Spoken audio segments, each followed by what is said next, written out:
Match des plus serrés sur le papier entre deux équipes qui naviguent exactement dans les mêmes eaux.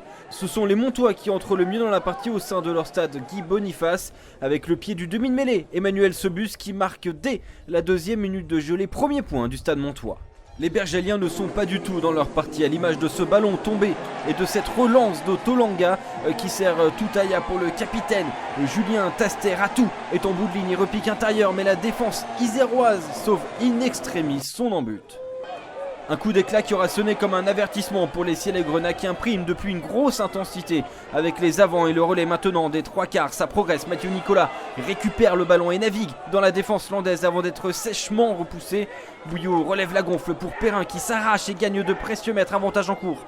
Le demi de mêlée Nicolas Faure lève la tête et serre son ouvreur Bouillot qui offre un bijou de diagonale à son capitaine Bogdan Léonte qui n'a plus qu'à aplatir l'essai. Un superbe travail qui ne va pas être transformé par Bouillot malheureusement, mais ce sont bien les Bergeliens qui passent devant au score. Seulement quelques minutes plus tard, Bouillot est à deux doigts d'offrir un nouvel essai à Perrin cette fois-ci, mais son coup de pied rasant finit en ballon mort. Les Isérois sont dominateurs dans tous les compartiments du jeu et c'est fort logiquement que les visiteurs récupèrent une pénalité que va inscrire Sébastien Bouillot pour les Ciel et Grenat. Fin de la première mi-temps sur le score de 3-8 en faveur du CSBJ. Le second acte sera tout autre puisque ce sont désormais les Montois qui vont évoluer avec un fort vent dans le dos.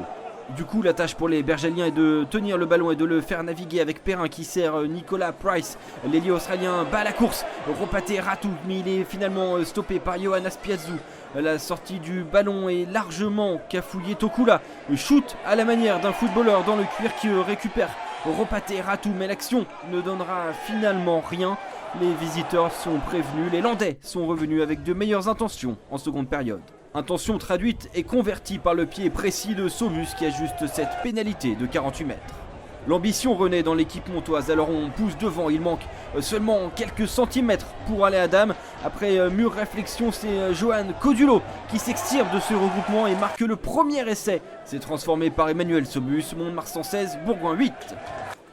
Puis quelques minutes plus tard, 3 points de plus pour les jaunes et noirs grâce à leur demi de mêlée.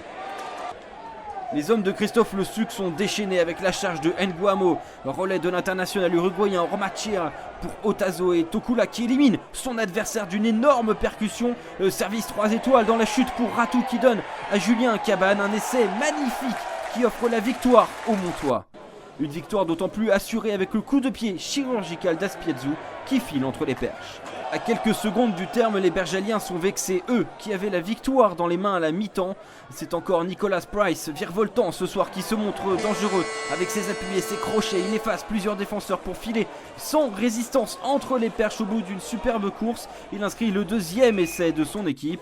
Une réalisation transformée anecdotique qui n'empêchera pas au CSBJ d'être amèrement déçu de la seconde mi-temps.